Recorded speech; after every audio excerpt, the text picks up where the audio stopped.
comme je disais, est basé sur le Marsan Agglomération.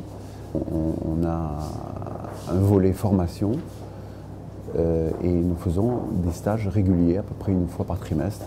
Essayez de pratiquer le regard périphérique. C'est bien, vous commencez à travailler ensemble là, physiquement. Très bien. Actor Studio, c'est juste une méthode américaine et j'aimerais bien emmener à toutes les méthodes américaines qui sont disponibles aux États-Unis. C'est un travail pour apprendre, travailler avec les autres.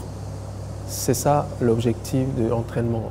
C'est pas vous, c'est pas l'acteur tout seul qui va tout fabriquer au niveau des émotions ou les idées. C'est vraiment de laisser passer quelque chose entre l'acteur et son partenaire. C'est ça le but.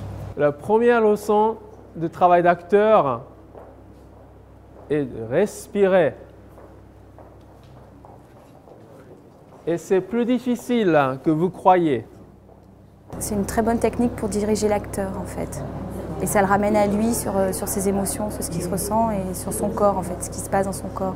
Et on apprend aussi à travailler avec les autres. Voilà, ça c'est important, la notion du groupe est très importante. Dès que vous commencez à improviser, c'est comme si vous étiez en train de faire le travail avec le regard périphérique, tout ça. Il y a quelque chose qui passe qui n'a pas été prévu, vous allez utiliser. Donc là, tout ce que je peux faire avec 12 jours de stage, c'est vraiment donner le goût de ce que c'est la formation professionnelle chez les acteurs américains.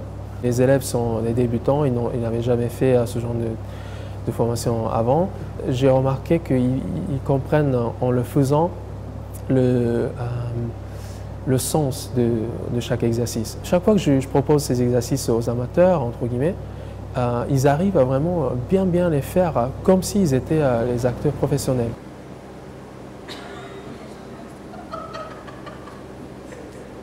C'est un divertissement avant tout et aussi le plaisir d'apprendre les enseignements de grands acteurs comme Al Pacino et compagnie et puis se perfectionner et faire un travail sur soi-même.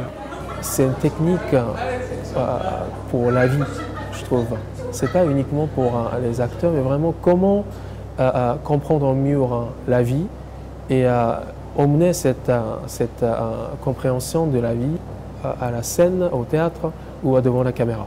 Et collectivement, continuer, trouver un moment précis pour arrêter le mouvement ensemble.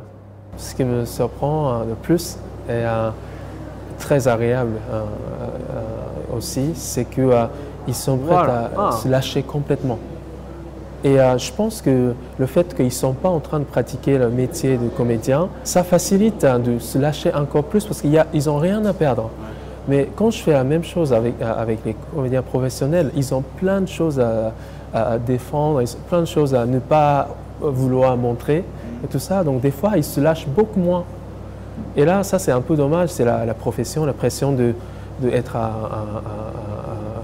avoir une réussite, etc. Ça, je pense que ça bloque cette liberté que je trouve souvent chez les amateurs.